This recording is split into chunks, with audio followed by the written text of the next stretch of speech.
नमस्कार साथियों, मैं मनीष कुमार शर्मा स्वागत करता हूं आपका एक बार फिर यादविन स्मार्ट क्लासेस पर, जिस पर आप मेरे साथ में यूपीएसआई 2025 को टारगेट करते हुए जीके और जीएस की क्लासेस देख रहे हैं। जैसा कि आपको पता है, ये क्लास आपकी 12:30 बजे स्टार्ट होती है, तो भाई आपके 12:30 बज चुके हैं और 12:30 बजे मैं आपके लिए एक सेशन स्टार्ट कर चुका हूं, जो कि आपकी जीके और जीएस का सेशन है। आपको पता है कि अब हम क्लास कौन सी करने वाले हैं, तो आपको सामने दिख रहा होगा कि सर हम 51वीं क्लास करने वाले हैं। तो आपको ये भी मालूम होगा कि इससे पहले 50 क्लासेस हुई होंगी, और ये 50 क्लास अगर आपने नहीं देखी हैं तो आप हमारी प्लेलिस्ट में जाके इन बाकी की क्लासेस को कंप्लीट कर सकते हैं, देख सकते हैं, जिससे आपका जीके का पार्ट जो पार्ट है वो बहुत अच्छा हो जाएगा। ठीक है, चलिए अब बता दूं कि आगे आपके लिए हम लोग यहाँ पे केवल जीके और जीएस की क्लास नहीं देते, हमारे यहाँ पे आपके लिए सारी क्लासेस दी जाती हैं। अगर आप हमारे साथ में सुबह जुड़ते हैं तो आप 12:30 सुबह 7 बजे करीब आप यहाँ पे रीजनिंग की क्लासेस ले सकते हैं। जब आप यहाँ पे 11:30 बजे जुड़ते हैं तो आप यहाँ पे मैथ्स की क्लासेस लेंगे, और 12:30 बजे आपकी क्लास होती है जो कि आपकी जीके जीएस की है, और फिर शाम को 9 बजे आप हिंदी की क्लासेस में जुड़ सकते हैं। तो ये सारी क्लासेस आपको यूपीएसआई को टारगेट करते हुए ही बनाई गई हैं। अगर आपने ये सीरीज कर ली तो मुझे लगता है कि आपके सारे पोर्शन अच्छे रहने वाले हैं, आप यहाँ पे एग्जाम को क्वालिफाई करने वाले हैं। बाकी का आपको मैं बता दूं कि अगर एग्जाम क्वालिफाई करने के लिए आपको स्ट्रेटजी पता करनी है, आपको सिलेबस जानना है, और आपको पता करना है कि हमें पढ़ना क्या है, कितना पढ़ना है, और थ्योरी को कंप्लीट करना है, सिलेबस कंप्लीट करना है, तो आपको एक बैच से जुड़ जाना है, और वो बैच है आपका चाणक्य 2.0 बैच। कौन सा बैच है भाई? चाणक्य 2.0 बैच। और इसकी खासियत क्या है? इसकी खासियत इसका कंटेंट होने के साथ साथ अगर आप यहां पे इसकी कीमत को देखोगे तो ये कीमत आपको यहां पे केवल 99 दिखने वाली है। तो भाई 99 में आपको यहां पे बैच प्रोवाइड किया जा रहा है। इस 99 में हम आपको बहुत कुछ यहां पे प्रोवाइड कर रहे हैं, जहां पे कंटेंट इतना बढ़िया होगा कि आप खुद कहेंगे कि सर 99 के हिसाब से ये बहुत मस्त कंटेंट है, क्योंकि आपको भी पता है 99 रुपए में बुक तक नहीं आती है। हम यहाँ पे आपके लिए 2 साल की वैलिडिटी के साथ में पूरा बैच पढ़ाने वाले हैं, पूरा सिलेबस कवर करने वाले हैं, चाहे वो आपका जीएस हो, चाहे वो आपका हिंदी हो, चाहे वो मैथ्स हो, चाहे वो आपका रीजनिंग हो, चाहे आपकी मूल विधि ही क्यों ना हो, तो सब कुछ आपको एक जगह पर मिल जाएगा। वो है आपका Chanakya 2.0 batch by SC application पर। तो भाई उठाओ फोन, बाई एससी एप्लीकेशन को डाउनलोड कर लेना। डाउनलोड करने के बाद सबसे पहले रजिस्ट्रेशन, उसके बाद लॉगिन करेंगे। लॉगिन के बाद आपको यहां पे हमारा बैच दिखने लग जाएगा, और आप वहां पर 99 रुपये में ये बैच खरीद सकते हैं। भाई इससे सस्ता, इससे अच्छा बैच आपको नहीं मिलने वाला है, ये मेरी गारंटी है। अगर आपने एक बार बैच का डेमो भी देख लिया तो आपको खुद समझ में आ जाएगा कि ये कहां पर और कितने तरीके से, कितने अच्छे तरीके से आपको पढ़ाया जा रहा है, इतने अच्छी स्किल्स के साथ में आपको समझाया जा रहा है, इतने अच्छे नोट्स प्रोवाइड किए जा रहे हैं। तो आप भाई एक बार जुड़िएगा, फिर आपको खुद समझ में आ जाएगा। बाकी आपको मैं बता दूं कि हमारा यहां पे अगर आपको समझ में और समझना है कि सर किस तरीके के नोट्स यहां पे प्रोवाइड किए जाते हैं, तो आप यहां पे देख पा रहे होंगे कि ये जो आपको नोट्स यहां पे मिल रहे हैं, आर्टिकल नंबर 13 को आपको यहां पे कंप्लीट करा है अखिल सर के द्वारा। तो आप इस तरीके से यहां पे सारे नोट्स देख लेंगे, और सारे नोट्स को आप अच्छे तरीके से कंप्लीट कर लेंगे, और ये सारी क्लासेस आपको वहां पर मिल जाएंगी, ये नोट्स भी आपको वहां पर मिल जाएंगे। तो भाई अगर आपको अच्छे नोट्स चाहिए तो आप कहां जुड़ेंगे? बाई एससी एप्लीकेशन पे। तो भाई एक बार डाउनलोड करिएगा, और हम स्टार्ट करते हैं आपकी चाणक्य की सीरीज को। और इसमें क्या रहता है? इसमें रोजाना आपके क्वेश्चंस कराए जाते हैं, जहां पर आपके क्वेश्चंस का लेवल इतना अच्छा रहता है, आपको समझाने का तरीका इजी वे में रहता है, और आपको यहां पे कंप्लीटली जीके का पार्ट कराया जाता है, उससे रिलेटेड क्वेश्चंस कराए जाते हैं, और आपका यहां पे जीके इंप्रूव भी हुआ होगा अगर आपने मेरी सारी क्लासेस देखी होंगी। और जो साथी मेरे साथ में जुड़ रहे हैं,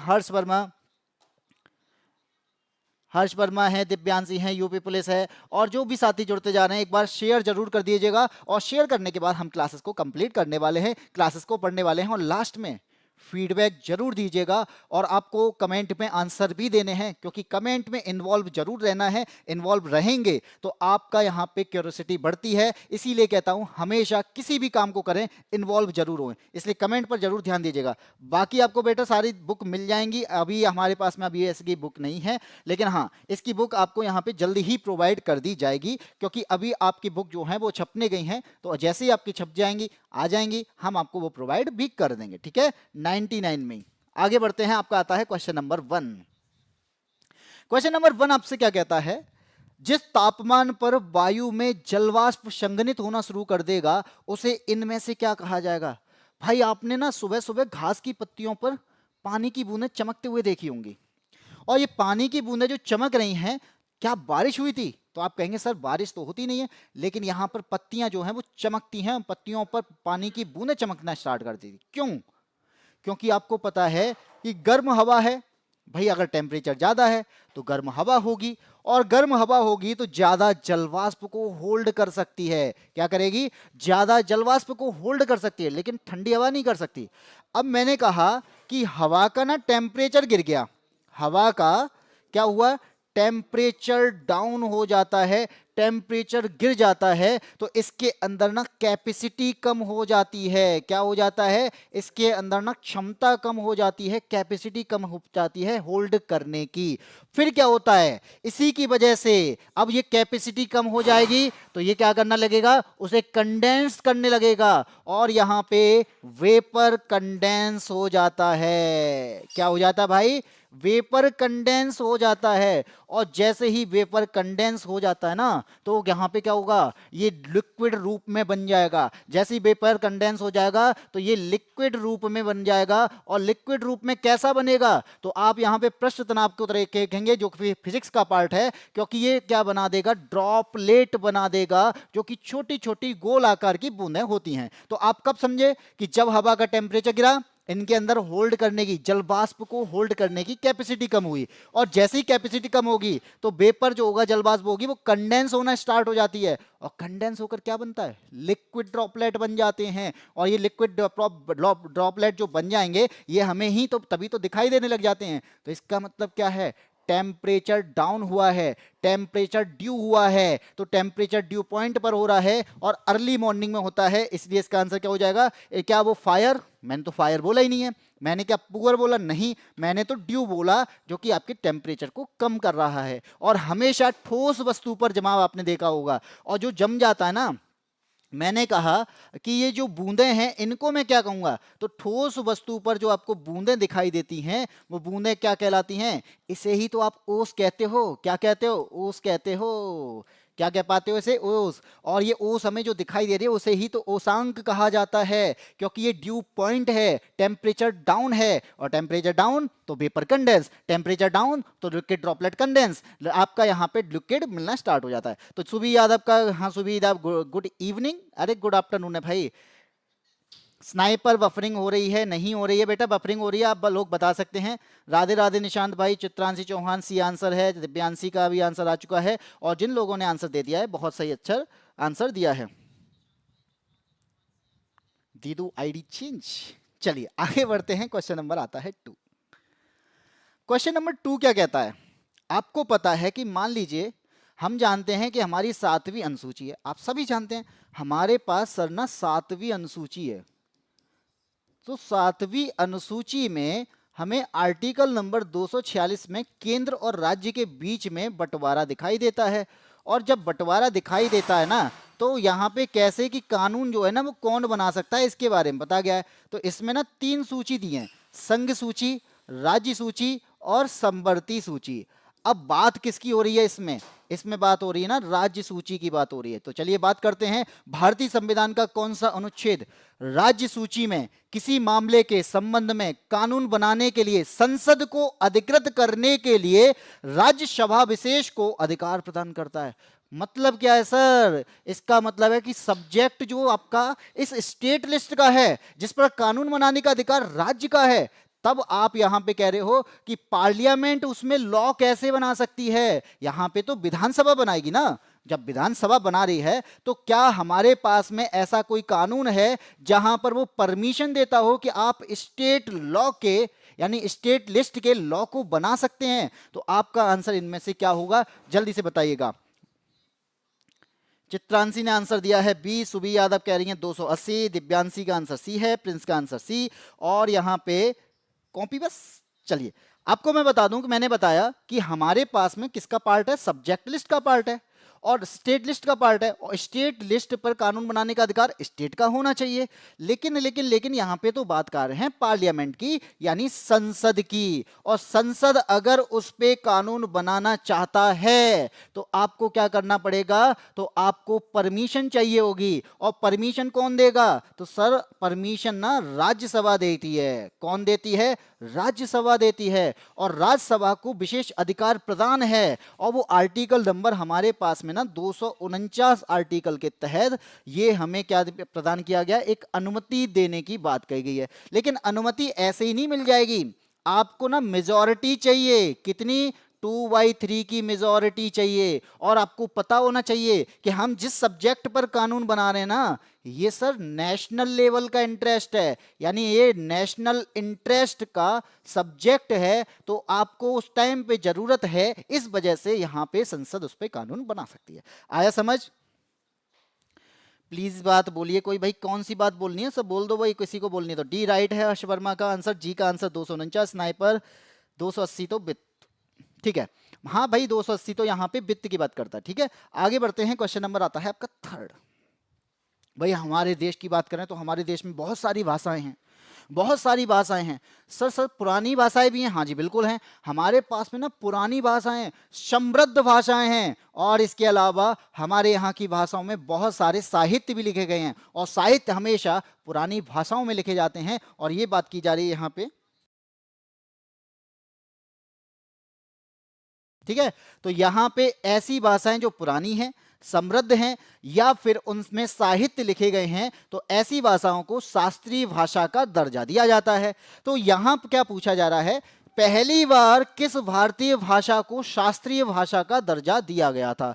तो कितनी भाषाओं को दर्जा दिया गया था, और पहले सबसे किसे दिया गया था, और इसके बाद प्रेजेंट टाइम में कितने शास्त्रीय भाषाओं को दर्जा प्राप्त है। तो बताइए आंसर क्या होगा। सर जी गलत होगा, मेरा आज माइंड खराब है। तो बेटा गलत नहीं, कोई बात नहीं है, गलत हो गया है तो आगे बढ़ेंगे। आपने सीख तो लिया ना, गलत होना गलत नहीं है, गलत होने के बाद सीखना गलत है, सीखना नहीं गलत है। तो सीखना जरूरी है, और सीखोगे तो आपका यहाँ पे इंप्रूवमेंट होगा। आप सीखेंगे तो आप यहाँ पे अपने आप में चाहेंगे कि देखेंगे कि अब मैं क्वेश्चंस को निकाल पा रहा हूँ। तो इस पे ध्यान दीजिए, बाकी चीज़ों पे मत दीजिएगा।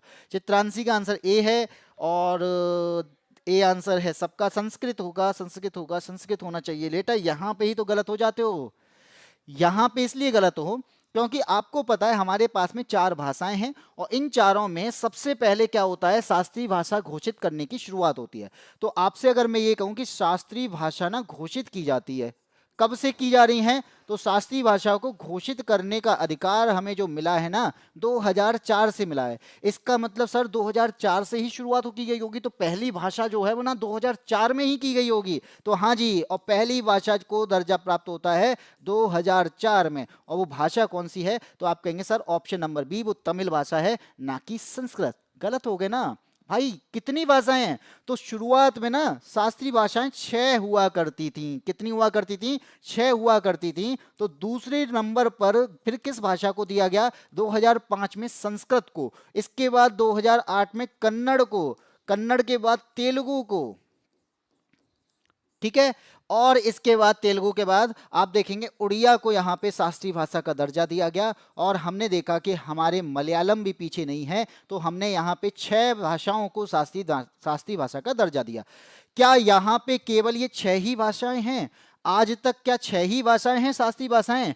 तब आपका आंसर क्या होगा बेटा, आज यहाँ पे 6 भाषाओं की बात नहीं की जा रही। आज यहाँ पे मैं बताना चाहता हूँ कि 6 नहीं, अब 11 भाषाएं। कितनी, 11 भाषाएं हैं। कि मलयालम में 2018 में इसको शास्त्रीय भाषा का दर्जा दिया, और फिर आता है आपका अक्टूबर 2024, यानी लास्ट ईयर हमने क्या कर दिया, हमने शास्त्रीय भाषाओं में 5 भाषाएं ऐड और कर दी। कौन सी, आपने कहा कि सर हमारे यहाँ पे तो मराठी भाषा भी है, और ये भी बहुत पुरानी है। हमारे यहाँ पे तो सर पाली भाषा भी है, इसके भी प्राचीन ग्रंथ मिलते हैं।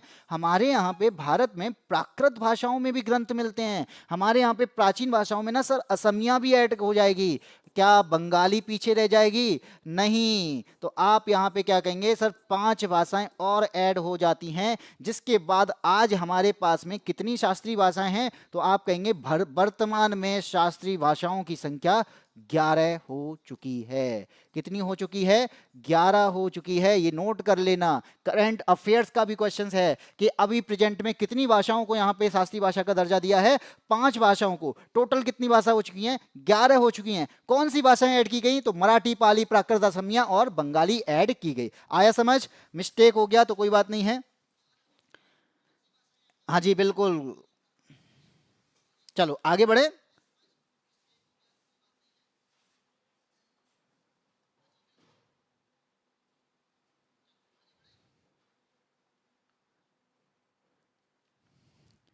आज मैं पूरी क्लास नहीं कर पाऊंगा तो कोई बात नहीं बेटा, बाद में कर लेना। इसमें कौन सी रोने वाली बात थोड़ी है। चलिए आगे बढ़ते हैं। क्वेश्चन आता है, सर जी सब कुछ चला गया, कुछ नहीं बचा है, चोर ले गए 15-16 लाख की संपत्ति डूब गई।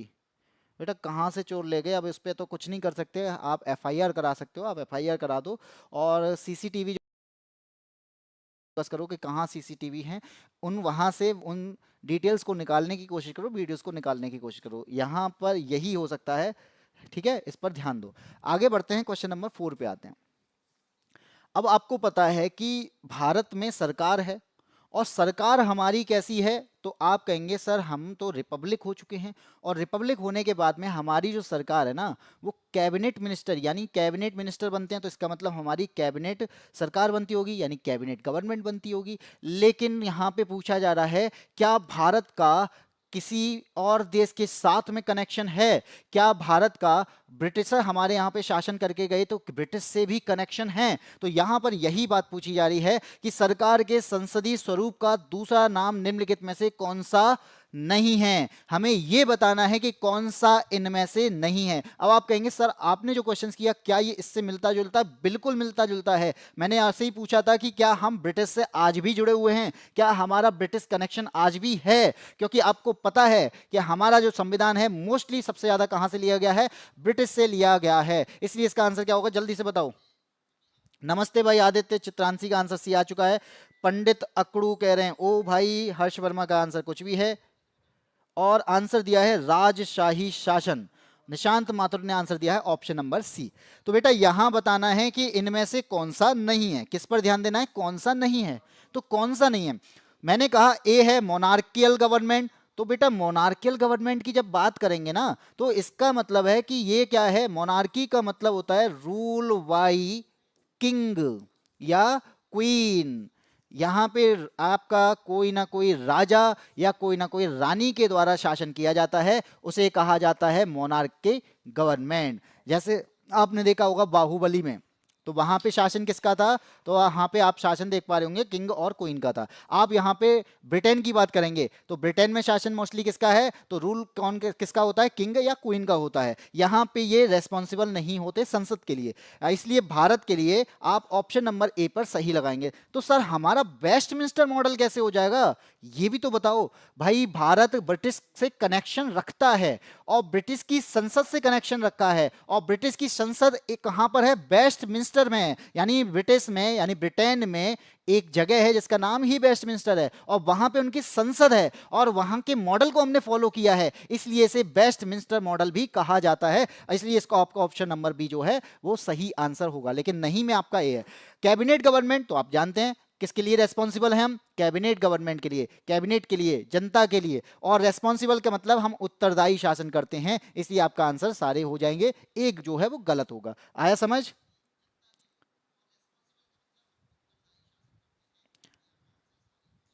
चलिए आगे बढ़ते हैं। पंडित अकड़ू जान भी जुड़ चुके हैं, नमस्ते। इसी के साथ में हम बढ़ते हैं आगे क्वेश्चन नंबर 5 पे।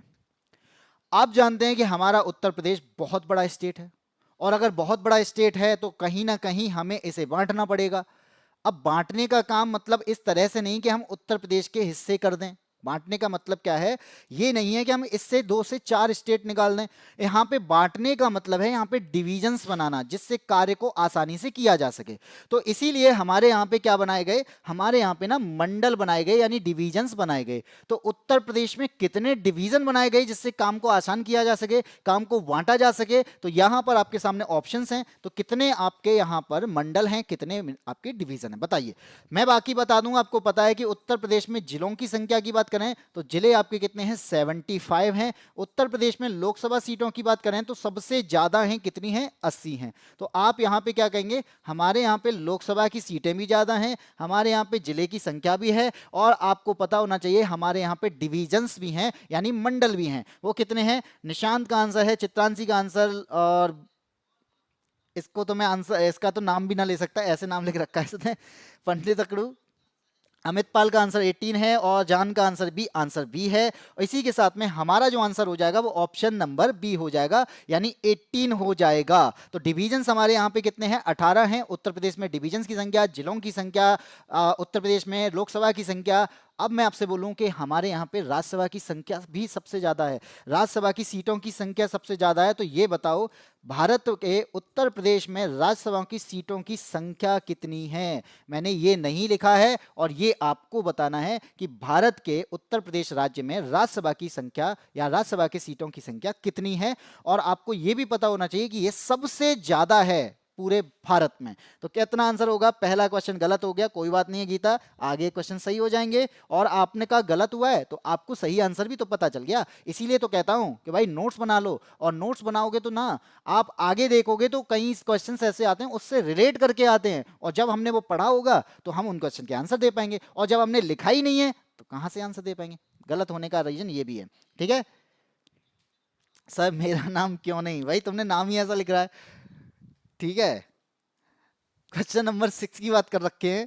क्वेश्चन नंबर 6 से यहाँ पे क्या कहता है, निम्नलिखित में से उत्तर प्रदेश के किस जिले में भारत माता का मंदिर स्थित है। तो आपको पता होना चाहिए ऐसा मंदिर जहां भारत के देवी देवता ना होकर भारत की माता की प्रतिमा है, या भारत माता की प्रतिमा है। और यहां पर आपको दिखाई भी दे रहा होगा ये प्रतिमा भारत माता की है, और यहां पे आपको नीचे की ओर में दिखाई दे रहा होगा कि एक आपका मैप बना हुआ है जो कि भारत का नक्शा है, विशाल भारत का नक्शा जो कि संगमरमर से बना हुआ है, भारत की माता की प्रतिमा के साथ में बना हुआ है। और ये किसने बनवाया था, आप बताएंगे कहां पर है, और मैं बताता हूं कि किसने निर्माण इसका करवाया था। तो निर्माण करवाने वाले कौन थे, तो उनका नाम था बाबू शिव प्रसाद गुप्त। क्या नाम था उनका, बाबू शिव प्रसाद गुप्त। लेकिन लेकिन लेकिन इसका उद्घाटन किसने किया था। तब आप कहेंगे सर अब इंपॉर्टेंट और ज्यादा बन जाएगा, क्योंकि इसका उद्घाटन किया गया महात्मा गांधी के द्वारा। किसके द्वारा किया गया था, महात्मा गांधी के द्वारा किया गया था। और महात्मा गांधी ने कब किया था, तो आप आंसर देंगे सर 1936 में किया था। और आप कहेंगे कहां किया था, ये कहां बनाया था। और आप लोगों के आंसर आए हैं, गीता का आंसर, चित्रांशी का आंसर, और इसी के साथ में गरीब बालक भी जुड़ चुके हैं, और सभी का आंसर आ चुका है। आदित्य चौधरी का भी आंसर है, जान का भी आंसर आ चुका है, सभी ने आंसर दे दिया है। यानी ऑप्शन नंबर सी वाराणसी में है। ये आपका कहां पर है, वाराणसी में है, जहां पर भारत माता की प्रतिमा है, जहां विशाल भारत को दिखाया जाता है, जहां विशाल भारत का नक्शा दिखाया जाता है, अखंड भारत की यहां पे बात की जाती है। आगे बढ़ते हैं, क्वेश्चन नंबर 7 की ओर चलते हैं।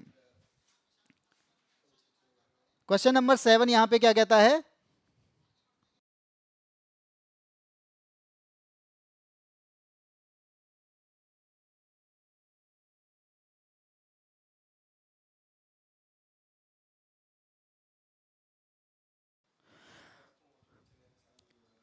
क्वेश्चन नंबर 7 की बात करते हैं।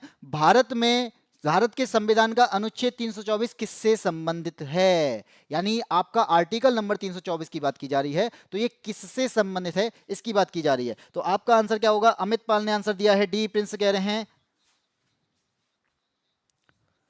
अमित पाल जी का आंसर आ चुका है। इसी के साथ गीता का आंसर, चौधरी का आंसर, और यहाँ पे जान का भी आंसर आ चुका है, दिव्यांशी का, सभी का आंसर आ चुका है, और सबने सही आंसर भी दिया है ऑप्शन नंबर डी, भारत का निर्वाचन आयोग। आर्टिकल नंबर 324, अगर भारत में चुनाव कराने हैं तो चुनाव के लिए एक ऐसी संस्था होनी चाहिए जो न्यूट्रल हो, एक ऐसी संस्था होनी चाहिए जो स्वतंत्र हो, इसलिए इलेक्शन कमीशन बनाया गया था, और आर्टिकल नंबर 324 के तहत बनाया गया था। लेकिन कब बनाया गया था, तब आपका आंसर होगा सर 25 जनवरी को बनाया गया था। और 25 जनवरी में ईयर, भाई ईयर भी तो बता दो, तो हम कहेंगे सर 25 जनवरी 1950 को बनाया गया था। अब इसी वजह से 25 जनवरी को हम कौन सा डे मनाते हैं, तो हम मनाते हैं राष्ट्रीय नेशनल वोटर डे, यानी नेशनल वोटर डे मनाया जाता है।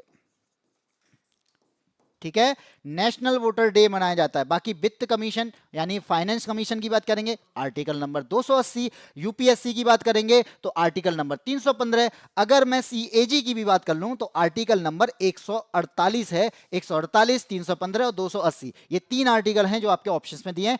324 की बात करेंगे तो चुनाव आयोग की बात करता है। ये वही चुनाव आयोग जिसके इलेक्शन कमिश्नर या चीफ इलेक्शन कमिश्नर कौन है? ज्ञानेश कुमार है। Yes sir. अमित पाल, रोहित पाल, भाई तबाई, कोई है जो मुझे इग्नोर कर रहा है? ऐसा कौन है जो आपको इग्नोर कर रहा है? क्या बात बोली है ब्रो? चलो आगे बढ़ते हैं, क्वेश्चन नंबर 8 की बात करते हैं।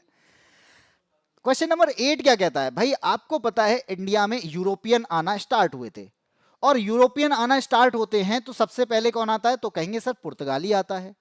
पुर्तगाली के बाद में यहाँ पे हमारे यहाँ पे लाइन लग जाती है। हमारे यहाँ पे ब्रिटिशर्स भी आते हैं, हमारे यहाँ पे फ्रेंच भी आते हैं, हमारे यहाँ पे डच भी आते हैं। तो इस प्रकार से एक प्रकार से लाइन बन जाती है। लेकिन ऐसा कौन सा यूरोपियन पावर है जो सिर्फ मसाले के व्यापार के लिए आया था, जो सिर्फ मछली के व्यापार के लिए आया था, और उसने क्या किया? कृष्णा नदी के डेल्टा पर मत्स्य बंदरगाह यानी मछलीपट्टनम, जिसे मछलीपट्टनम के नाम से जाना जाता था, वहां पे फोर्ट बनवाया। तो इनमें से ऐसा कौन है जिसने मछलीपट्टनम का यूज किया, जिसने कृष्णा नदी के किनारे का यूज किया, जहां पर वहां अपना समुद्र में अधिकार बनाने का काम किया, जहां से उसने समुद्री व्यापार को बढ़ाने का काम किया? तो इनमें से बताइए कौन सा आंसर होगा? डच डच डच मसाला बताया है अमित पाल ने। हाँ जी, मसाला केरल में होता है। राधे कृष्णा भाई, राज फीलिंग्स, दिव्यांशी का आंसर आ चुका है, आदित्य चौधरी बता रहे हैं, और गरीब बालक का भी आंसर आ चुका है। और गरीब बालक ने एकदम यहाँ पे जो आंसर दिया है वो बिल्कुल अमीरी का आंसर दिया है। इसी के साथ में हमारे पास में क्या आंसर हो जाएगा? ऑप्शन नंबर डी हो जाएगा, यानी डच थे। जो डच थे उन्होंने क्या किया? उन्होंने देखा कि ये ना ब्रिटिशर्स है ना, जो ये ब्रिटिश वाले हैं ना, ये ब्रिटिश वालों ने घेर रखा है कौन सा? तो ब्रिटिश वालों ने घेर रखा था मद्रास वाला एरिया। कौन सा एरिया घेर रखा था? मद्रास वाला। पांडिचेरी का एरिया घेर रखा था, यानी जब आप यहाँ पे पांडिचेरी की ओर देखेंगे तो इन्होंने वो भी एरिया घेर रखा था। बंगाल का एरिया इन्होंने घेर रखा है। अब हम कहाँ जाएं? इसीलिए यहाँ पे फ्रेंच की बात करेंगे तो फ्रेंच लोगों ने भी यहाँ पे फोकस किया किस पर? ट्रेड पर। और यहाँ पर फ्रेंच में लोगों ने भी क्या किया? यहाँ पे गोवा नहीं, बंगाल वाले इलाके में यहाँ पे इन्होंने पोर्ट बनाए, इन्होंने पांडिचेरी वाले इलाके में पोर्ट बनाए। पुर्तगालियों ने यहाँ पे गोवा पे कब्जा कर रखा है। फिर आते हैं डच, क्या कहते हैं? ऐसा करता हूं मैं तो अलग ही चला जाता हूं, तो मैं जाता हूं आंध्र प्रदेश। आंध्र प्रदेश में मसूलीपट्टनम बनाता हूं अपना बेस, और बाद में क्या करते हैं? ये पुलिकट पर अपना बेस बनाते हैं, और ये आपके सूरत में भी एक फोर्ट बना लेते हैं। इसी प्रकार से आपका आंसर जो है ऑप्शन नंबर डी हो जाएगा। आगे बढ़ते हैं, क्वेश्चन नंबर 9 की ओर जाते हैं। ठीक है, सभी का आंसर है, चित्रांशी का, जान का, राज फीलिंग्स का, हर्ष वर्मा का, सभी का आंसर आ रहा है, बहुत ही सही है। इसी के साथ में आगे बढ़ते हैं। भाई तीसरे वास्को डी गामा कैसे हो जाते हैं? तीसरे वास्को डी गामा, दास्को डी गामा तो आपका सबसे पहले आया था। किसने कहा तीसरे पे आया था? सबसे पहले ही वास्को डी गामा आया था। पहला यूरोपियन ही वास्को डी गामा था। 1498 में आया था। इसके बाद में लड़ी लगी थी, इसके बाद में लोगों ने आना स्टार्ट किया था। रास्ता खोजने वाला ही ये है, तो आप यहाँ पे कैसे कह सकते हो? ठीक है, पंडित अकड़ू का आंसर, अब आंसर आ चुके हैं, इसकी बात करते हैं। देखो जीआईएफ क्या है? आपने देखा होगा कि आप फनी मीम्स यहां पे शेयर करते हैं आजकल। फनी मीम्स के वगैरह अलावा आप स्टिकर को शेयर करते हैं। आप यहां पे कोई ऐसी इमेज शेयर करते हैं जो वास्तव में एक छोटे से सेकंड में वीडियो फॉर्मेट में होती है, एनिमेटेड होती है। तो ऐसी इमेज को यहां पे क्या बोला जाता है? यहां पे जीआईएफ फाइल बोला जाता है। और जीआईएफ की फुल फॉर्म कहा जाएगा तो जी से हो जाएगा आपका ग्राफिकल, क्या हो जाएगा?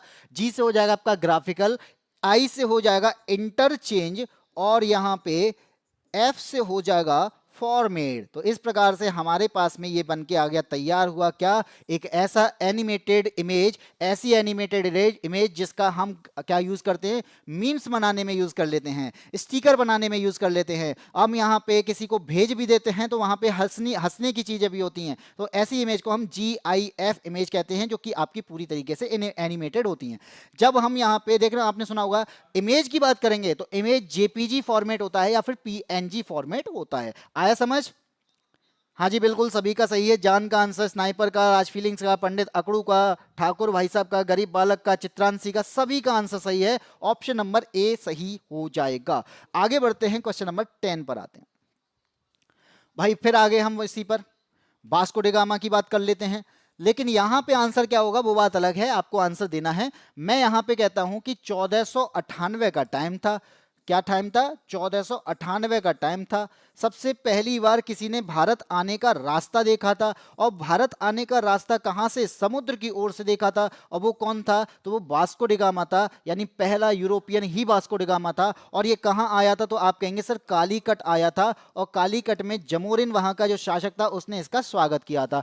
फिर ये क्या करता है? यहाँ से स्पाइस का बाजार है, यहाँ पे ट्रेड करने का काम करता है, यहाँ से चीजों को लेके फिर वहां पे जाता है पुर्तगाल में और बेचने का काम करता है। लेकिन लेकिन लेकिन इनको धीरे धीरे समझ में आने लगा था कि हम यहाँ पे जो ट्रेड कर रहे हैं, अब समुद्र के रास्ते से अगर ट्रेड करना है तो समुद्र पे क्यों ना एकाधिकार कर लिया जाए, क्यों ना समुद्र पे कॉलोनीज बढ़ा दी जाएं, क्यों ना हम ऐसी स्ट्रेटजी बनाएं जहां से हम समुद्र के व्यापार को बढ़ाते चले जाएं, क्यों ना हम अपने पोर्ट बना लें, हम ट्रेड को डोमिनेंस कर दें, हम अपनी आर्मी बना लें जो कि आपकी नेवल सुपरमेसी कहलाती है। तो ओशियन को कंट्रोल करने का काम यहाँ पे एक और आते हैं जिनका नाम है, इनमें से कोई एक, वो आते हैं आपके 1505 में। तो 1505 में कौन आता है? तो 1505 में पहला पुर्तगाली वायसराय बनता है भारत में।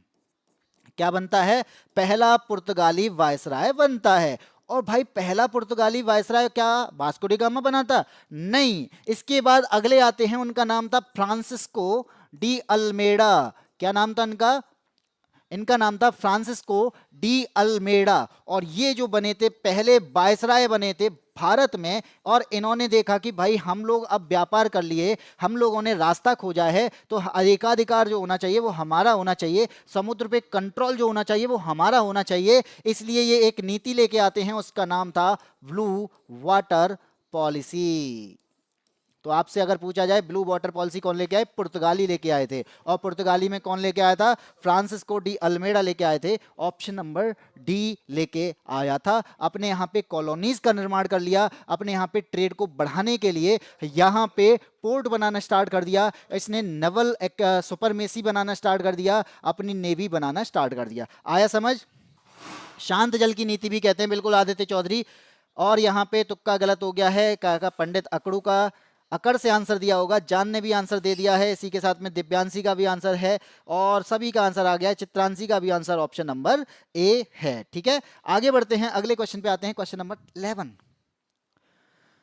भाई आपने जंगल काटना स्टार्ट कर दिया, बिल्कुल कर दिया। आपने जंगल काटते काटते ना नदी का पानी ना पूरा इस्तेमाल करना स्टार्ट कर दिया, आपने नदी का पानी ही खत्म कर दिया। क्या भविष्य में अब पानी की जरूरत नहीं है? यानी हमें भविष्य में पानी की जरूरत है, और अगर भविष्य में पानी की जरूरत है तो हमें ऐसे तरीके अपनाने पड़ेंगे जिससे वो रिसोर्सेज इस्तेमाल भी हो जाएं और भविष्य भी सुरक्षित रहे, और भविष्य में भी वो चीज सुरक्षित रहे। तो क्या करना पड़ेगा सर? उसे के लिए हमें ना कुछ डेवलपमेंट करना पड़ेगा। क्या डेवलपमेंट करना पड़ेगा? तो वो इन चारों में से पूछा जा रहा है। यानी संसाधनों का उपयोग करने की आवश्यकता और उन्हें भविष्य के लिए संरक्षित करना, इन दोनों को संतुलित करने को क्या कहा जाता है? यानी आप यहाँ पे क्या करते हो? बचा ही नहीं रहे हो, उसे यहाँ पे बचाने के साथ साथ यूज भी कर रहे हो, और भविष्य भी सुधार कर रहे हो। भविष्य में भी क्या करना चाहते हो? उसे सुरक्षित रखना चाहते हो, उसे स्टोर रखना चाहते हो। तो इन चारों में से आपको कोई ना कोई यहाँ पे डेवलपमेंट, कोई ना कोई आपको गोल बनाने पड़ेंगे। तो आप यहाँ पे कौन सा गोल बनाएंगे? तो आंसर हो जाएगा, ठाकुर का आंसर है सी, जान का आंसर बी है। राज फीलिंग कह रहे हैं गलत हो चुका है, मैंने किया है, क्या है बताओ पहले भाई क्या है? चित्रांशी से कोई फालतू की बात ना करे, और यहाँ पे और लोगों से भी फालतू की बात ना की जाए। फीलिंग्स स्टडी कह रहे हैं सतत विकास, राज फीलिंग कह रहे हैं बिल्कुल। और यहाँ पे चलिए ठीक है, बात करते हैं यहाँ पे। मैं बता दूं कि ऑप्शन नंबर बी होगा, यानी सस्टेनेबल डेवलपमेंट गोल। इन्हें कहा जाता है एसडीजी, सस्टेनेबल डेवलपमेंट गोल, जिसके तहत हमें क्या करना है? जिसके तहत हमें गरीबी हटानी है, जिसके तहत हमें पानी को बचाना है, जिसके तहत हमें एनवायरमेंट को बचाना है, जिसके तहत हमें जंगलों को बचाना है। इसका मतलब है हम यूज तो कर रहे हैं, लेकिन आगे का भविष्य भी तैयार करके रखें। इसका मतलब यह हुआ कि इसके लिए हम बहुत बहुत सारे सम्मेलन करते हैं। और सम्मेलन कैसा करता है? आप कहेंगे सर पर्यावरण को बचाने के लिए हम पर्यावरण सम्मेलन करते हैं। आप कहेंगे सर पृथ्वी को बचाने के लिए हम पृथ्वी सम्मेलन करते हैं। आप कहेंगे हमें पृथ्वी के अंदर कार्बन डाइऑक्साइड को बचाने के लिए, यानी कार्बन डाइऑक्साइड को एब्जॉर्ब करने के लिए हम नेट जीरो का क्या करते हैं? लक्ष्य भी रहते हैं। तो ये क्या है? ये सब पृथ्वी को बचाने के लिए उनके किया जा रहा है। सस्टेनेबल डेवलपमेंट गोल का भी एक पार्ट है। रिसोर्सेज को बचाना है, भविष्य इसका यूज करना है। तो आप कहते नहीं है जल है तो कल है, यानी आपके पास में पानी है तो आप आगे की जिंदगी जी पाएंगे। आपके पास में पानी है तो आपका भविष्य सुरक्षित है। आपके यहाँ पे अगर पानी है तो आपके जो बच्चे हैं उनके लिए पानी की कमी नहीं होगी। ये चीज इसके अंदर की जाती है। ठीक है, सब होशियार हैं, बिल्कुल सब तो होशियार होने चाहिए। मैं पढ़ तो रहे हैं, जो पढ़ेगा वो होशियार हो जाएगा, बातें करेगा वो होशियार नहीं होगा। अब बात करते हैं, जैसे पॉपुलेशन बढ़ती है हमारे यहाँ पे, तो भाई बढ़ती है। मैंने कहा कि इंडिया की पॉपुलेशन आज के टाइम में ना दुनिया की सबसे ज्यादा पॉपुलेशन है। हम पॉपुलेशन के मामले में इतना आगे बढ़ गए, इतना आगे बढ़ गए कि यहाँ पे हम नंबर 1 पोजीशन पर पहुंच गए, क्योंकि हम बेरोजगार हैं। बेरोजगार हैं तो काम नहीं है तो कुछ तो करेंगे, तो हमने बच्चों की संख्या ही बढ़ा दी। लेकिन ऐसा भी हुआ है भारत में, जब कंट्री की पॉपुलेशन लगातार घटी है। क्या इंडिया में भी घटी है? बिल्कुल घटी है। इंडिया में घटी है तो कब घटी है? तो हम कहेंगे कि 1901 से लेके 1921 तक का जो टाइम था, यहां पे हमारे इंडिया की ना पॉपुलेशन घट रही थी। इसीलिए पूछा गया है भारत के जनसंख्या इतिहास में 1901 से लेके 1921 की अवधि के बीच के को किस रूप में जाना जाता है? मैंने कहा पॉपुलेशन घट रही थी, तो पॉपुलेशन घटना इसमें से किस में आएगा? जल्दी से आंसर बता दो। बस मेरा गलत है, बाकी सबका सही है। हाँ जी बिल्कुल, चलिए ठीक है, कोई बात नहीं है। सब आपके बच्चे बोलते बहुत है सर। मेरे बच्चे बोलेंगे नहीं तो क्या गूंगे रहेंगे? हर कोई गोलमाल का तुषार कपूर थोड़ी है। डी आंसर है गतिहीन कह रहे हैं ठाकुर साहब। पंडित अकड़ू ने बोल दिया है कुछ नहीं। चित्रांशी का आंसर बी है। जान का आंसर सर के बच्चे नहीं है। और यहाँ पे जो आए हैं आई और यू वाले, ऑप्शन नंबर बी हैं। और जान का आंसर फिर से आ गया है बी। तो यहाँ पे मैं बता दूं, जो लोग यहाँ पे इन चारों में से आंसर कौन सा दे रहे हैं? बी आंसर दे रहे हैं। तो बेटा जब यहाँ पे हम स्थिर चरण में होते हैं, तो स्थिर चरण का मतलब मैंने बताया था कि यहाँ पे स्थिर चरण का मतलब होता है जनसंख्या का भी बढ़ना और डेथ का भी बढ़ना। तो जनसंख्या बढ़ रही है, डेथ भी बढ़ रही है, उसे स्थिर कहते हैं। तो लेकिन हमारी तो घट रही है ना, और घट रही है का मतलब पैदा भी नहीं हो पा रहे लेकिन मर ज्यादा रहे। तो क्यों मर रहे होंगे? क्योंकि 1920 और 21 में क्या आता है? एक फ्लू आ जाता है भारत में, और उसे कहा जाता है स्पेनिश फ्लू। और आपको पता है अंग्रेजों का भी शासन हमारे यहाँ पे चल रहा था। आपको पता है हमारा हेल्थ स्ट्रक्चर भी कभी इतना अच्छा नहीं था। तो हमारी जो गतिहीन चरण चल रहा था, मृत्यु दर अधिक थी, खाद्य आपूर्ति नहीं हो पा रही थी। तो हमारी जो जनसंख्या है वो धीमी गति से वृद्धि करती है, और इतनी वृद्धि करने को हम कहते हैं डिक्लाइनिंग, यानी बहुत ज्यादा डिक्लाइन हो रही थी, बहुत ज्यादा घट रही थी, तेजी से घट रही थी। इसे हम स्टेबल नहीं कहेंगे, इसे हम कहेंगे डिक्लाइन।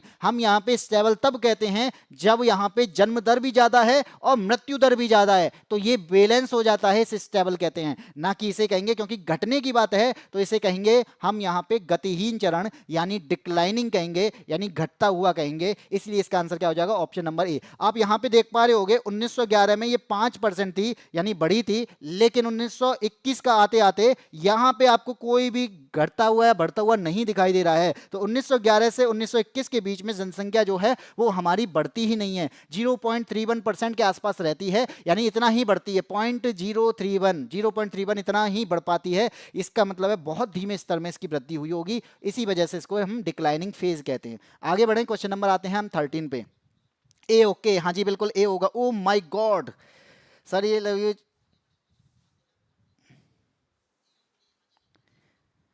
सबका गलत है सर, मेरा फिर से गलत हो गया बेटा। फल गलत तो यहाँ पे सीखने के लिए ही तो आयो। अगर गलती हो रही है तभी, अब देखो मुझे पता तो चल रहा है आप लोगों के गलत हो रहे हैं ना, तो मुझे पता तो चल रहा है कि हाँ आपको और पढ़ने की जरूरत है। अगर आप कमेंट नहीं करते तो मुझे भी नहीं पता चलता है, मैं पढ़ा के चला जाता हूँ। ठीक है, तो इसीलिए मैं हम हर दिन में कुछ ना कुछ इंप्रूव करने की कोशिश करता हूं, कुछ और इजी तरीके से बताने की कोशिश करता हूं, अगर आप यहां पे कमेंट करके चीजों को बताते रहते हैं तो। ठीक है, इसलिए कमेंट करना जरूरी होता है। 13 की बात करते हैं। निम्नलिखित में से कौन सा यौन संक्रमण है? अब बात आती है, यहाँ पे पूछा गया है यौन संक्रमण कौन से होते हैं जो सेक्स करने के बाद में बढ़ जाते हैं, यानी सेक्स के बाद से ट्रांसमिट होते हैं। तो इसीलिए इसे क्या कहा जाता है, ऐसी बीमारी को एसटीआई या फिर एसटीडी कहा जाता है। अब आप कहेंगे एसटीआई और एसटीडी होता क्या है, तो एस का मतलब होता है आपका सेक्स, टी का मतलब होता है ट्रांसमिटेड और आई का मतलब होता है इन्फेक्शन।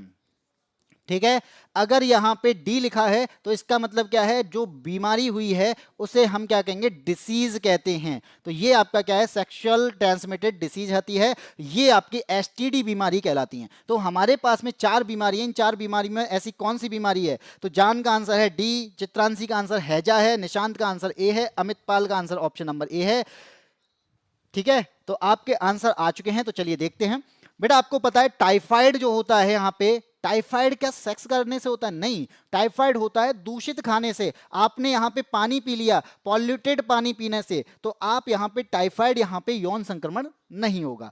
बी है आपका कोलेरा यानी हैजा की हम जब बात करते हैं तो हैजा भी आपका इसी तरीके से होता है, हमारे दूषित वगैरह से, इन चीजों से भी हो जाता है। रेबीज की बात करेंगे तो रेबीज तो किसी के काटने से होता है, किसी का काटना मतलब जानवर की बात हो रही है, इंसान काट के जाते हैं उनकी बात नहीं की जा रही है, जानवर के काटने से आपको रेबीज हो सकता है। लेकिन जो आपका यहाँ पे सिफिलिस है, सिफिलिस जो होता है ये आपका किससे होता है, ये आपका एसटीडी कहलाता है या फिर इसे एसटीआई कहते हैं। जब हम यहाँ पे अनसेफ सेक्स करते हैं या फिर हम यहाँ पे अनप्रोटेक्टेड सेक्स करते हैं तो ऐसी चीजों में यहाँ पे ऐसी बीमारी होने के चांसेस हो सकते हैं। तो ये आपका एक जीवाणु से होता है, पैलिडम जीवाणु कहा जाता है, ये उससे होने वाला रोग है। इसी वजह से इसका आंसर जो है ऑप्शन नंबर डी होगा। ए नहीं होगा, ए नहीं होगा, डी आंसर होगा। ध्यान ही नहीं दिया भाई, तुम्हारा ध्यान है ही नहीं इस पे, पढ़ने पे, कुछ शब्द पे होगा लेकिन पढ़ने पर ध्यान ही नहीं है। ओ री मैया, ओ री मैया, हो गया गलत। ठीक है, आगे बढ़ते हैं, क्वेश्चन नंबर 14 पे आते हैं। बेटा जो आपकी अवेयरनेस के लिए क्वेश्चंस आते हैं, फालतू की बकवास करने के लिए ऐसे क्वेश्चन नहीं आते हैं, तो बातें सीखने की होती हैं, ना कि फालतू की बकवास करने की। ठीक है, क्वेश्चन नंबर 14 आता है यहाँ पे, भूमि सुधार विधानों को भारत के संविधान की किस अनुसूची में रखा गया है ताकि उन्हें किसी भी मौलिक अधिकारों के हनन के लिए निरस्त घोषित ना किया जा सके। ये वर्ड कहता क्या है, यहां पे बात यह है कि राज्य अगर भूमि सुधार कानून बनाना चाहता है, अगर भूमि सुधार कानून बनाना चाहता है तो फंडामेंटल राइट का भी तो उल्लंघन होगा, और अगर फंडामेंटल राइट का उल्लंघन हो गया तो भाई वो तो जुडिशियल रिव्यू में चला जाएगा, और जुडिशियल रिव्यू में चला गया तो कानून निरस्त होने के चांसेस बढ़ जाएंगे।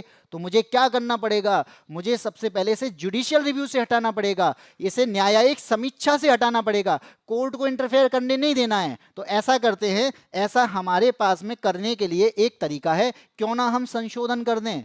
क्या करें, क्यों ना हम संविधान में कुछ संशोधन कर दें। तो कैसा संशोधन करना पड़ेगा, आपको यहाँ पे कुछ कानूनों के लिए ऐसा करना पड़ेगा कि इस पे कोर्ट दखलंदाजी ना दे, कोर्ट यहाँ पे रिव्यू ना करे, कोर्ट यहाँ पे जुडिशियल रिव्यू के तहत उसे ना लेके जाए, जिससे उसे बचाया जा सके। और यहाँ पे आता है पहला संशोधन, हम संविधान बनाने के बाद सबसे पहले इसी पर काम करते हैं। तो पहला संशोधन होता है, और ये कब होता है, 1951 में होता है, और 1951 में होने के बाद में यहाँ पे एक अनुसूची जोड़ी जाती है, और वो अनुसूची का नाम है 9वीं अनुसूची। और इस 9वीं अनुसूची के तहत हम क्या करते हैं, इस 9वीं अनुसूची के तहत हम यहाँ पे कुछ ऐसे लॉ हैं जहां पर जुडिशियल रिव्यू जो होता है उससे बचाने की बात करते हैं। इसलिए इसका आंसर जो हो जाएगा वो ऑप्शन नंबर डी हो जाएगा। कितनों का ऑप्शन नंबर डी सही है? हाँ जी, राज फीलिंग बिल्कुल सही है, दिव्यांशी, जान ठाकुर और निशांत। लो भाई, यहाँ पे जुडिशियल रिव्यू की बात हो रही है, जुडिशियल रिव्यू करना है, किसी की आंखों का रिव्यू नहीं करना है कि गुलाबी आंखें की बात हो रही है। ठीक है, चलो हाँ जी बिल्कुल हर्ष वर्मा, नेक्स्ट आएंगे, आएंगे क्यों नहीं आएंगे, आपने कह दिया तो आएंगे भी। आगे बढ़ते हैं, अगले क्वेश्चन पे आते हैं, क्वेश्चन नंबर 15 पे आते हैं। और क्या कहता है 15, आपको पता है इंडिया एक धर्म का देश है?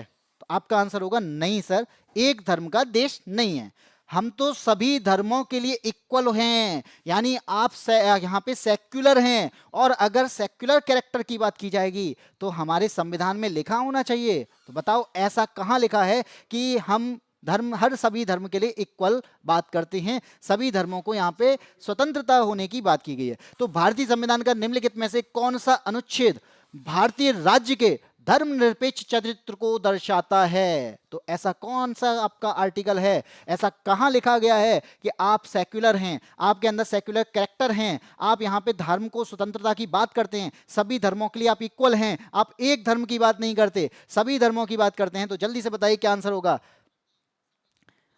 ठाकुर का आंसर है 25 है, पंडित अकड़ू कह रहे हैं 25, राज फीलिंग कह रहे हैं अनुच्छेद 1, मुझे नहीं दिख रहा है और आपका रिव्यू चल रहा है। ठीक है, हमारा रिव्यू करते रहो, हमारा रिव्यू करके लास्ट में बताना कि क्लास कैसी रही है। ठीक है, ये जरूर बता देना क्लास कैसी रही है। क्वेश्चन नंबर 15 यहाँ पे मैंने बताया कि सेक्युलर, हम धर्मनिरपेक्ष की बात करते हैं, हम सेक्युलर की बात करते हैं, तो हमें क्या चाहिए, धार्मिक स्वतंत्रता चाहिए। और धार्मिक स्वतंत्रता कहाँ लिखी गई है सर, आर्टिकल नंबर 25 में लिखी गई है। आर्टिकल नंबर 25 जहाँ पे हम धार्मिक स्वतंत्रता की बात करते हैं, और ये हमारा मूल अधिकार है, मौलिक अधिकार है, फंडामेंटल राइट है। तो सर आर्टिकल नंबर 21 ये हमारा राइट टू लाइफ है, आर्टिकल नंबर 32 ये संवैधानिक उपचार का अधिकार है। तो आप यहाँ पे बाकी के आंसर कैसे दे रहे हो, आंसर कैसे दे रहे हो भाई, चीजों को समझ के दिया करो। ठीक है, चलो आगे बढ़ते हैं, क्वेश्चन नंबर 16 की बात करते हैं। क्वेश्चन नंबर 16 यहाँ पे कहता है, अब मान लीजिए हमारे यहाँ पे सरकारी पद पे लोग बैठ तो जाते हैं, बोला कि बिना अधिकार के ही बैठ गया, ये तो ये जो है ना, इसका कोई अधिकार नहीं है, बिना अधिकार के कोई सरकारी पद पर बैठ जाए, तो ऐसा संविधान में ऐसा क्या उपाय है कि उसे यहां पे हटाया जा सकता है। तो आप यहां पे क्या कहेंगे कि निम्नलिखित में से कौन सी याचिका सरकारी पद के अनअधिकार ग्रहण को रोकती है। अनअधिकार, बिना अधिकार के, तो बिना अधिकार के हमारे पास में ये 4 याचिका हैं, 4 रिट हैं, इन चारों में से कौन सी होगी जहां पे हम उसे हटा सकते हैं, ये रिट आपकी वहां पे लागू हो सकती है। तो जल्दी से बताइए क्या आंसर होगा इसका। भारत राज्यों का संख्या आर्टिकल नंबर 1 में बिल्कुल रहा है, सही बात है, लाइक कर दो भाई। निशांत माथुर कह रहे हैं, निशांत माथुर की बात देखो, मेरी बातें तो आप मानोगे नहीं भाई, निशांत की बात मान लो, निशांत आपका ही भाई है, आपका ही साथी है, तो निशांत की बात मान के सेशन को लाइक और अपने साथियों को शेयर जरूर कर देना। इसी के साथ में आप आंसर देने हैं। दिव्यांशी कह रही हैं, जिया जुड़ चुकी हैं हमारे साथ में, गुड आफ्टरनून जिया। इसी के साथ दिव्यांशी का आंसर आ चुका है सी, पंडित काका जान का आंसर सी है, सभी का आंसर आ रहा है। तो यहाँ पे आंसर आपका क्या हो जाएगा, ऑप्शन नंबर सी हो जाएगा। सर सर सर ये सी हुआ कैसे है भाई, हमारे पास में ना ये 4 एक क्या है रिट दे रखी हैं। मैंने कहा मैंडेमस, यानी हम परम आदेश की बात करते हैं, यानी हम आदेश कब देंगे, परम आदेश कौन देगा, कोर्ट देगा, हमारे लिए परम कौन, कोर्ट। तो वो आदेश देता है, वो मैंडेबस कहलाता है अगर आप पब्लिक ड्यूटी नहीं कर रहे होते हैं। जब हम प्रोहिबिशन की बात करते हैं तो आप प्रोहिबिशन कब कर सकते हो, जब आप लोअर कोर्ट को अनऑथराइज्ड एक्शन से रोकने का काम करते हो। जब हम यहाँ पे अधिकार परीक्षा, जैसे को वारंटा कहा जाता है, यही है यहाँ पे अनऑथराइज्ड पर्सन किसी पद पर बैठ जाए तो ये रिट लागू हो जाती है, और हम आर्टिकल नंबर 32 226 का यहाँ पे यूज करते हैं। और लास्ट आपका दिया है सर्टियारी, जहां पर लोअर कोर्ट केस रिव्यू के लिए हायर कोर्ट बुलाया जाता है। कोर्ट का केस है, रिव्यू करना है, लोअर कोर्ट में चल रहा है, तो आप हायर कोर्ट में जाना चाहते हैं, तो यहां पे उसके लिए ये याचिका, ये आपकी रिट डलती है। आया समझ। तो हम बढ़ते हैं अगले क्वेश्चन पे, क्वेश्चन नंबर आपका 17 पे आता है। 17 क्या कहता है, जल्दी से बताइएगा। जिंदगी एक अजनबी किताब है, किसी को नहीं पता अगले पन्ने पे क्या लिखा है भैया। पेपर भी एक अजनबी किताब है, उस पर भी नहीं पता कि क्या लिखा है अगले पेज पे, तो आपको आंसर उसी हिसाब से देने होंगे, यहाँ पे ध्यान रखना। हर्ष भैया भैया भैया सर जी, चलिए हाँ जिया का वेलकम कर दीजिए, जिया नई स्टूडेंट हैं, तो भाई जितने साथी हमारे जुड़े हैं एक बार जिया का स्वागत कर दिया जाए, बहुत अच्छे तरीके से याद रखना, वर्ड अच्छा बोला है, फालतू की बकवास नहीं करनी है, मेरी क्लास है। चलो क्वेश्चन नंबर 17 कहता है, ठोस कार्बन डाइऑक्साइड को क्या कहा जाता है। अगर मैं ये कहूं कि कोई पदार्थ है बिना पानी बनाए, भाई अगर ठोस पदार्थ है, अगर मैंने ये बोला कोई ठोस पदार्थ है, इसको गर्म करेंगे तो ये बिना पहले पानी बनना चाहिए था, लेकिन ये बिना पानी बनाए क्या हो जाता है, पानी नहीं बनकर सीधा क्या बना देता है, सीधा ये गैस में परिवर्तित हो जाता है। इसे क्या कहा जाता है, तो इसे कहेंगे सब्लिमेशन। इसे क्या कहा जाता है, इसे कहते हैं ऊर्ध्वपातन, कि कोई सॉलिड डायरेक्ट गैस में बदल जाए। कपूर देखा है, कपूर क्या करता है, कपूर को जैसे ही आग के पास रखते हैं वो डायरेक्ट गैस में बदल जाता है। वो होता कैसा है, सॉलिड होता है। तो सॉलिड अगर कपूर है तो वो डायरेक्ट गैस में बदल रहा है, उसे सब्लिमेशन कहते हैं, उसे ऊर्ध्वपातन कहते हैं। तो आप यहाँ पे बताएंगे कि जो हमारी ठोस कार्बन डाइऑक्साइड है ये कहाँ पर गैस या क्या कहलाती है, क्योंकि ये भी गैस में कन्वर्ट हो जाती है। इसे कहा जाता है, सामने भी दिख रहा होगा, आइस जैसी दिख रही है, आइस जैसी दिख रही है तो लेकिन कैसी, इसे ड्राई आइस के नाम से भी जाना जाता है। ऑप्शन नंबर बी यहाँ पे सही हो जाएगा। तो आप यहाँ पे, हाँ जी, जान का आंसर ड्राई आइस है। ओए मैं यहाँ हूँ, वो मैं नहीं हूँ, पागल है किसी का मुझे बना देती है। ओए ओए ओए लड़ाई बताया। क्लास का नाम है यादविन स्मार्ट क्लासेस, ये चैनल का नाम है, और क्लास है आपकी जीएस के लिए, यूपीएसआई के लिए। ठीक है, चलो आगे बढ़ते हैं। क्वेश्चन नंबर आता है आपका अगला। क्वेश्चन नंबर आपका 18 क्या कहता है, संविधान की चेतना की बात की जा रही है। यानी क्वेश्चन नंबर 18 की जब बात करेंगे तो क्वेश्चन नंबर 18 में कहते हैं हमारा जो संविधान है ना, कानूनों का संग्रह कहा जाता है। लेकिन क्या ये कानूनों का संग्रह ही मात्र है? तब आप कहेंगे नहीं, इसके अंदर ना कानून का संकलन तो है ही, इसके अंदर ना वैल्यूज भी बताई गई हैं, इसके अंदर ना आइडियल्स भी बताए गए हैं, हमें यहाँ पे कौन से काम करने हैं, हमें अपने देश के लिए क्या काम करने हैं, हमें यहाँ पे राज्य के कल्याणकारी के लिए क्या करना पड़ेगा। तो आपको यहाँ पे कानून के साथ साथ वैल्यूज और आइडियाज भी बताए गए हैं। तो इसका मतलब क्या है कि इसका मतलब हुआ कि ये हमारे समाज की चेतना को, यानी संविधान की चेतना को बताता है कि हम क्या करना चाहते हैं, हम कहाँ जाना चाहते हैं, और हम किस तरीके से अपनी वैल्यूज को बताते हैं। तो ऐसा हमारा ग्रेनविल ने बताया कि एक हमारे पास भाग है थर्ड और एक हमारे पास भाग है फोर्थ। कौन सा भाग? थर्ड और भाग फोर्थ ऐसे भाग हैं जो यहाँ पे आपकी चेतना को यहाँ पे समझाते हैं, समाज की चेतना को बताते हैं, और आपके यहाँ पे संविधान की चेतना को बताते हैं। ये ग्रेनविल ऑस्टेल ने बोला था। इसलिए आपका आंसर क्या हो जाएगा? आपका आंसर हो जाएगा ऑप्शन नंबर डी, भाग थर्ड और भाग फोर्थ। क्योंकि थर्ड आपका क्या है, इंडिविजुअल लिबर्टीज की बात करता है। आप कहते हैं इंडिविजुअल मतलब फंडामेंटल की बात कर रहा है। फोर्थ क्या कहता है, आप सोशल जस्टिस की बात कर रहे हैं, आप कल्याणकारी राज्य की बात कर रहे हैं, आप वेलफेयर की बात कर रहे हैं। इसलिए आपका ऑप्शन नंबर डी आंसर सही हो जाएगा। तो आपको समझ में आया डी आंसर क्यों है? हर्ष वर्मा, हाँ जी बिल्कुल। राज फीलिंग है वाक 3 और वाक 4, बहुत ही सही बताया। जान का भी आंसर आ गया है, चित्रांशी ने भी आंसर दे दिया था लेकिन डिलीट कर दिया है। चलिए आगे बढ़ते हैं, अगले क्वेश्चन पे आते हैं। क्वेश्चन नंबर आता है आपका 19। मुद्रास्फीति की बात की जा रही है। अब मुद्रास्फीति की अगर बात की जा रही है, आपको पता है हमारे यहाँ पे कीमतें हर साल बढ़ती जा रही हैं, और अगर कीमतें बढ़ती जा रही हैं तो रोजमर्रा का खर्चा भी तो बढ़ रहा है। सर खर्चा बढ़ रहा है, कीमतें बढ़ रही हैं, यानी महंगाई बढ़ रही है, तो इसे कंट्रोल भी तो करेगा कोई, क्यों ना इसे कंट्रोल कर लिया जाए। तो कंट्रोल करने का काम कौन करेगा, टारगेट करने का काम कौन करेगा, इन्फ्लेशन टारगेटिंग कौन करेगा? तो यहां पर आपसे पूछा गया है कि मुद्रास्फीति लक्ष्यीकरण कौन सा संगठन करता है, मुद्रास्फीति के यहां पे कंट्रोल करता कौन है, मॉनेटरी पॉलिसी बनाता कौन है, यहां पे महंगाई को रोकने का काम करता कौन है, इसे नियंत्रित करने का काम कौन करता है, आपके मार्केट में पैसों का फ्लो बढ़ाने का काम कौन करता है? जल्दी से बताइएगा। आंसर बताया है सबने ए, पंडित अकड़ू का कह रहे हैं सेबी, और जान का आंसर ए है। दिव्यांशी ने आंसर बता दिया है, चित्रांशी चौहान का भी आंसर आ चुका है, जान का भी आंसर आ चुका है, राज फीलिंग्स का भी आंसर आ चुका है। जो लोग यहाँ पे डी बता रहे हैं तो वो बेटा गलत हो जाएंगे, क्योंकि ये जो है विनिमय बोर्ड जो है ना, वो आपने शेयर खरीद लिया, ये उस पे काम करेगा। मैंने कहा मुद्रास्फीति यानी आप महंगाई को कंट्रोल करना चाहते हो, पैसों का फ्लो बढ़ाना चाहते हो, तो आपको यहाँ पे आरबीआई के तहत जाना पड़ेगा। और आरबीआई के अंदर ना एक कमेटी बनती है, क्या नाम है उसका? Monetary policy committee. इसे एमपीसी के नाम से जाना जाता है। किस नाम से जाना जाता है? इसे एमपीसी के नाम से भी जाना जाता है। तो आप जब एमपीसी की बात करेंगे तो इस एमपीसी के अंदर ही आप देखेंगे बैंक रेट होती है, इस एमपीसी के अंदर ही रेपो रेट की बात की जाती है। आप इस एमपीसी के अंदर ही किसकी बात करेंगे? आप एसएलआर की बात करेंगे, आप सीआरआर की बात करेंगे। तो ये सारी चीजें हम इसके अंदर हैं। तो यहाँ पे हम यहाँ क्या करते हैं, हम यहाँ पे कंट्रोल करने की कोशिश करते हैं। बैंक रेट घटा देंगे या बैंक रेट कम कर देंगे, रेपो रेट घटा देंगे, रिवर्स रेपो रेट घटा देंगे, एसएलआर यहाँ पे सरकार जो पैसा है बैंक का पैसा उसको स्टोर करने का काम करेंगे। आप यहाँ पे देखेंगे कि लोन, जैसे ही लोन का दिखता है कि मार्केट में महंगाई ज़्यादा है तो लोन वहाँ पे क्या कर दिए जाते हैं, कभी कभी माफ़ भी कर दिए जाते हैं। ठीक है, या लोन माफ़ का मतलब माफ़ नहीं किए जाते, वहाँ पे इंटरेस्ट को यहाँ पे क्या कर दिया जाता है, कम कर दिया जाता है। आया समझ? मुझे आता नहीं है कि तेरे सिवा कोई और मुझे है, तुम्हें ना देखूं तो चैन मुझे आता नहीं है, एक तेरे सिवा कोई और मुझे भाता नहीं है, कहीं मुझे मलेरिया हुआ तो नहीं है।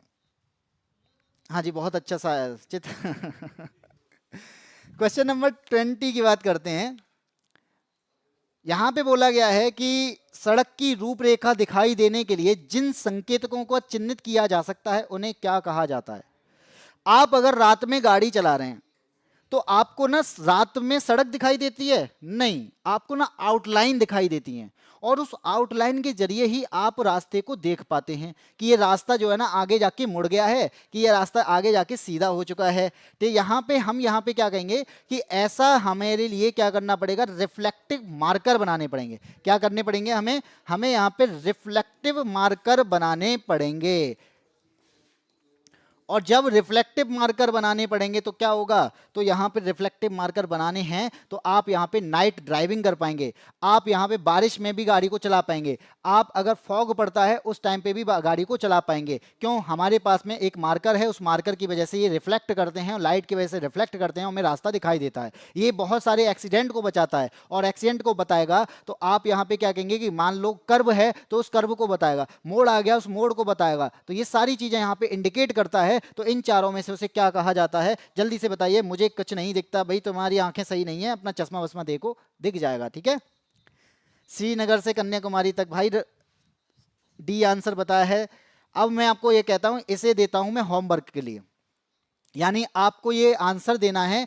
आपको आंसर कहाँ देना है, ये आंसर देना है हमारे कमेंट बॉक्स में, जिससे मुझे पता चले कि आप वास्तव में एक्टिवली तैयारी कर रहे हैं कि नहीं कर रहे हैं, कि केवल आप यहाँ पे क्लास में बस बातें करने के लिए आते हैं, बाकी किसी भी चीज़ पे आप फोकस नहीं करते हैं। तो मैं चाहता हूँ कि आप यहाँ पे आंसर दें, जिससे मेरे को समझ में आए कि हाँ आप लोग यहाँ पे पढ़ रहे हैं। ठीक है, तो इसका आंसर कहाँ दिया जाएगा, हमारे कमेंट बॉक्स में दिया जाएगा, और इस क्वेश्चन को मैं आपको बताऊंगा कि ये सही आपने आंसर दिया है या फिर नहीं दिया है। ठीक है, इसी के साथ में हम आगे बढ़ते हैं। आपका आखिरी क्वेश्चन हो चुका है, और इसी के साथ में जो साथी हमारे साथ में जुड़ चुके हैं वो चैनल को सब्सक्राइब जरूर कर देंगे, बाकी का अपने साथियों को शेयर भी करेंगे। सेशन लाइक जरूर कर देना, क्योंकि लाइक करने के साथ हमें पता चलता है कि कितने लोग हमारे सेशन को लाइक कर पा रहे हैं। और ये क्लास आपको कैसी लगी है ये भी बताइएगा, आपने कितने क्वेश्चन सही किए हैं और आपका कितना इंप्रूवमेंट हुआ है। अगर आप यहाँ नहीं बता पाते हैं तो भाई कमेंट में जरूर बता दिया करो, जिससे पता चले कि ये लोग, हाँ जो साथी हैं, हो सकता है उनके डाउट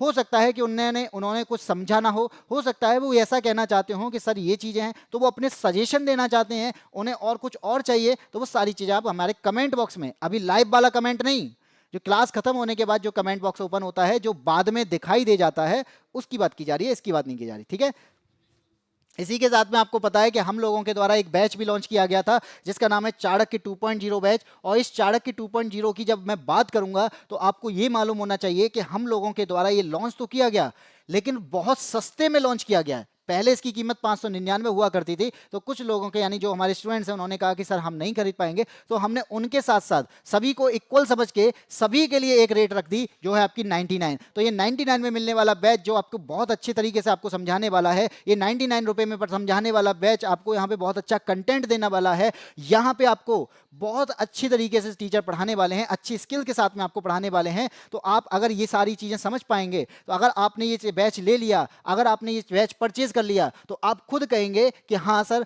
हमने यहाँ पे इंप्रूवमेंट किया है, हमारी पढ़ाई में इंप्रूवमेंट हुआ है, हमारा डेवलपमेंट हो रहा है, हमारे एग्जाम को क्वालिफाई होने के चांसेस बढ़ गए हैं, हमारे क्वेश्चंस के आंसर निकलना स्टार्ट हो गए हैं। और यहाँ पे क्वेश्चन में जो करा रहा हूँ, इन क्वेश्चन को करके आप समझ सकते हैं कि आपकी तैयारी कितनी अच्छी हो रही है। तो इसी प्रकार से आप हमारे साथ में जुड़े रहेंगे, इसी प्रकार से हमारे साथ में जुड़ने के साथ साथ शेयर भी करते रहेंगे, और आपको ये क्लास रोजाना मिलती रहेगी 12:30 बजे। तो 12:30 बजे हमारे साथ जुड़ना ना भूलें। और यहाँ पे याद रखना कि इस बैच को लेना कहाँ पे है, तो हमारी एप्लीकेशन डाउनलोड कर सकते हैं, बाई एससी एप्लीकेशन। ये आपको प्ले स्टोर से मिल जाएगी। डाउनलोड करने के बाद में आपको यहाँ पे दिख रहा होगा कि ये डाउनलोड होने के बाद ये आपका पेज खुलेगा, तो जहाँ पर आप रजिस्टर और लॉग इन कर सकते हैं। अगर आप नए हैं तो रजिस्टर करेंगे, और आपने पहले डाउनलोड करके डिलीट कर दिया है तो आप लॉगिन कर लेंगे। ठीक है, तो आप यहाँ पे रजिस्ट्रेशन सबसे पहले, उसके बाद लॉगिन करेंगे। लॉगिन करने के बाद में आपको यहाँ पे हमारा जो पेज जो है होम पेज दिखाई दे जाएगा, जहाँ आपको सारे बैचेस फ्रंट पे ही दिख जाते हैं। अगर आप यहाँ पे नहीं देख पा रहे हैं तो आप यहाँ पेड कोर्सेस में जाके उन बैचेस को देख सकते हैं, परचेज कर सकते हैं। बाकी मैं आपको बता दूं कि अगर आपने परचेज कर लिया है तो ये जो नीचे माई परचेज वाला ऑप्शन दिख रहा है होम के पास में, आपको वो बैच माई परचेज में दिखेगा। समस्याएं बच्चों की यही है कि हमारा बैच नहीं दिखता है, तो आप माई परचेज में जाके उन बैचेस को खरीद सकते हैं, यानी देख सकते हैं। तो आपको अगर देखना है तो माई परचेज में जाइए, खरीदना है तो पेड कोर्सेज में जाइए, और आप यहाँ पे टेस्ट सीरीज करना चाहते हैं तो हमारे टेस्ट सीरीज वाले फोल्डर को ओपन कर सकते हैं। बाकी यहाँ पे जो जोड़े हैं, अरे किसी को आंसर पता है क्या? हाँ जी, आंसर पता होना चाहिए, सब लोग आंसर देंगे, बाद में देंगे।